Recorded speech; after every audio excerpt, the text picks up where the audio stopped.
Ultimate Collectibles here with a very impromptu review. I just got home and unboxed my Sideshow Superman premium format figure. Couldn't even remember who he was. Most popular comic book character, couldn't remember who it was. I'm a little out of it, I'm a little sick, and I had a few beers today, so please bear with me as I try and do my best to entertain and inform. It's the beer.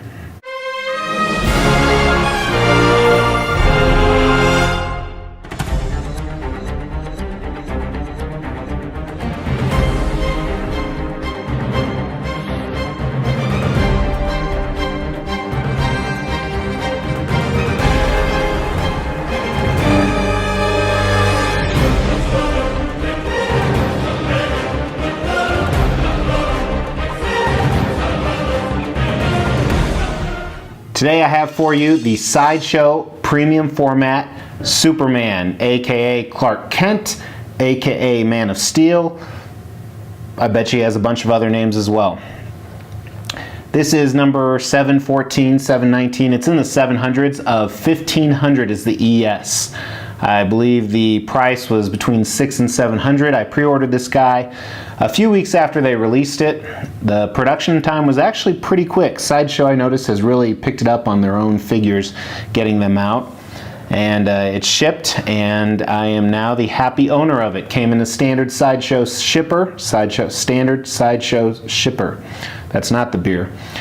Along with the foam packaging, everything in one box. The foam had two different separate pieces, one where the wired sculptable cape was, and then the other had Superman and the base. Base had a few parts that come off. All of the robotic tentacles and arms, 3 of those actually come off and stick in with a magnet. Superman himself is one piece other than his 2 hands and his portrait, and of course, as I said, his cape. There are 2 different right-hand options. The first one is the one I'm sure most people will display with Brainiac's head. And the other is this closed fist, as you see right here.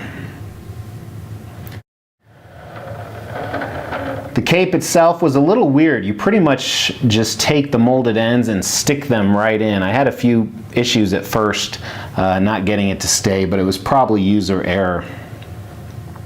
I'm not going to go into a lot of detail about Superman and his origins because, seriously, if you don't know who Superman is, you have issues.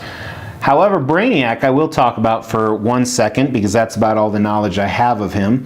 Brainiac is a very lesser known Superman villain, and obviously this is a Brainiac sculpt of Brainiac's lair below, and Superman has his head. So I don't know much history about that. I never read Superman in the comic books, but obviously I grew up knowing who he is. So this is still available for order, I believe, at sideshow.com. But with that, let's kind of dive into the specifics of the statue. So concept and design on this. I'm a little confused because I don't know much about Brainiac, so I don't know what this bottom base is. One thing I do love about it is it's interesting. I also love the fact that it's small, takes up very little real estate, which, as you know, as we talk about, is the biggest problem collectors have. So it could be Brainiac's base, or a machine, or some type of mystical apparatus or substance, or maybe a combination of all 3. But you have little plates all around with lights on top of it, and metal kind of wrapping around it. The metal matches the tentacle arms that are coming out of it. They still actually look like they're attacking Superman. Then there's this globular blob type substance on the back, which maybe is holding everything together because you see cracks of that, or you see that between the cracks of the plates. I'm not really sure what it is, so I can't tell you whether Sideshow got it correct or not. There is some battle damage to it. Obviously, it's been in a fight with the Man of Steel, the most powerful man on Earth. But it's really interesting, which I like. Superman himself, obviously very victorious. He's standing on top of this. He's looking off to the future, or maybe he's seen something 10,000 miles away. Maybe he's a peeping Tom, who knows. But standing on top in a victorious pose, holding Brainiac's head, which is kind of neat. Again, as I said, I don't know too much about Brainiac, but He obviously won the battle here. It kind of looks like Brainiac's machine is still attacking him though, so maybe this is towards the end of the battle. I'm not quite sure what he's doing with his left hand. Maybe he is creating a fireball to shoot at Sub-Zero below him. Kind of an interesting choice. They have him very posed, his shoulders very much back, not slouched at all, which is what you think of Superman. His face is very serious, as Superman would be. So the concept and design is pretty cool. I'm not sure what it is, but it is interesting. It's better than your typical ordinary base. A few other custom Supermans that are coming out have very, very cool bases as well. So Sculpt. It's hard for me to judge the sculpt on the bottom, once again, because I don't know what it is. I do know that the tentacles are pretty neat. They have metal plates along the side, and they have some wiring on the inside, and then the pincers on the end. So they do look like robotic tentacles. I like that. The blobular, modular, plated mess, it's cool. Sculpt-wise, I like how they wrapped around the metal that's the same style as the tentacles. I like how there's plates that are coming up, yet they're still held together by that liquid type sponge material. I like the different waves they sculpted in throughout it as well. Superman himself, when it comes to the sculpt on Superman and the paint job, I was super excited. A lot of the pictures they have that came out were, they looked really, really good. And most of the time, when you receive a piece, it looks better than it did in the pictures. Always looks better in real life. This one looks about the same.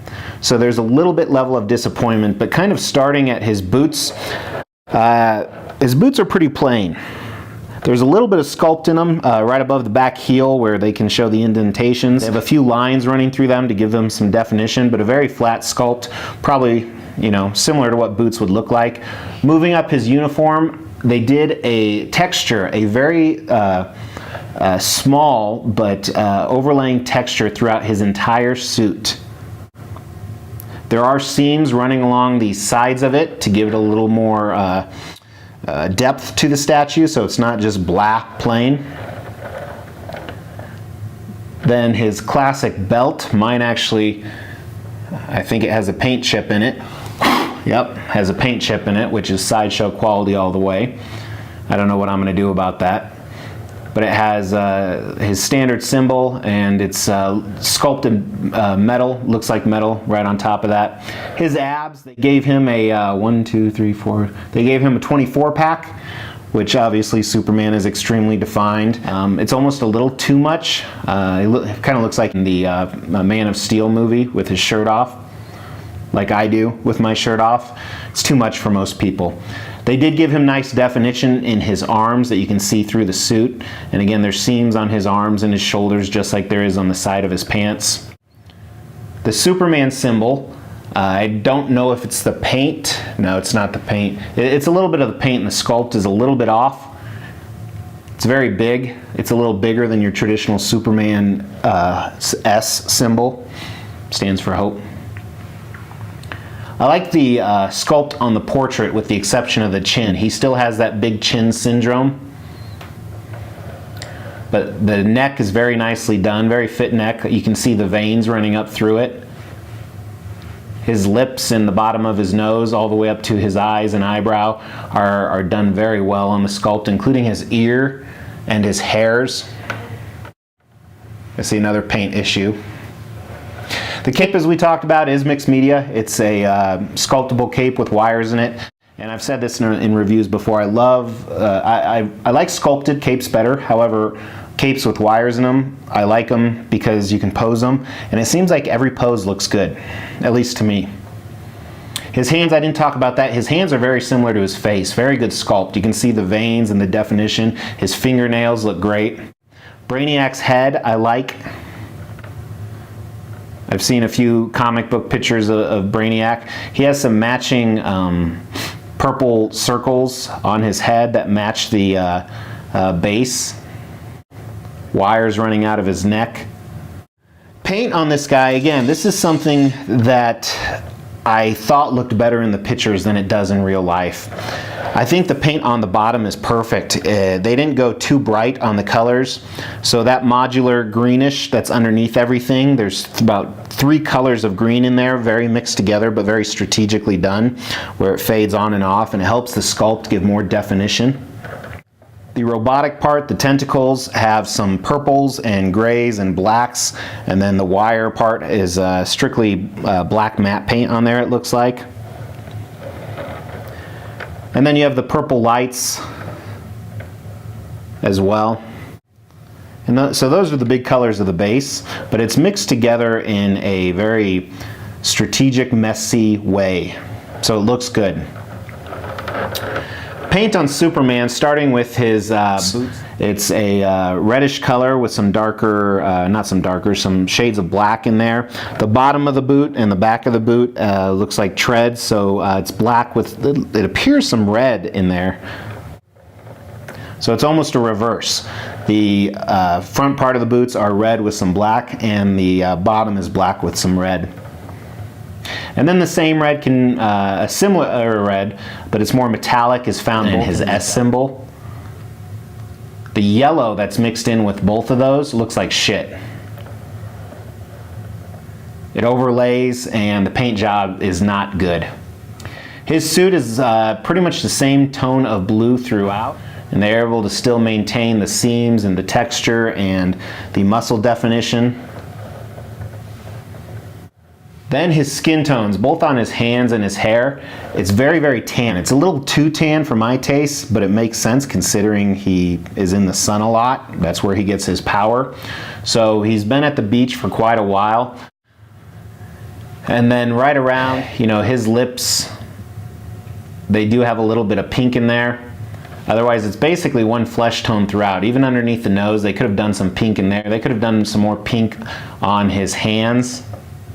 And then the dark brown, almost, it is black, I guess, in his hair that runs throughout, and the white pupils on his eyes. Paint job's a big disappointment, to be honest with you, the more I talk about it, especially the 2 or 3 chips I have of paint. So I think it had so much promise, so much potential, and I think that conceptually it was good, but the execution was just bad. So in summary, I like this piece. I don't love it.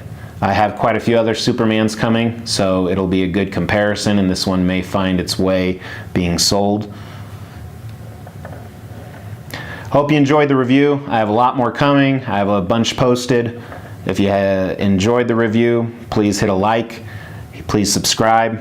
If you didn't like the piece, don't give me a thumbs down on the piece, but if you didn't like me, go ahead and give me a thumbs down. And I appreciate it, guys. Take care.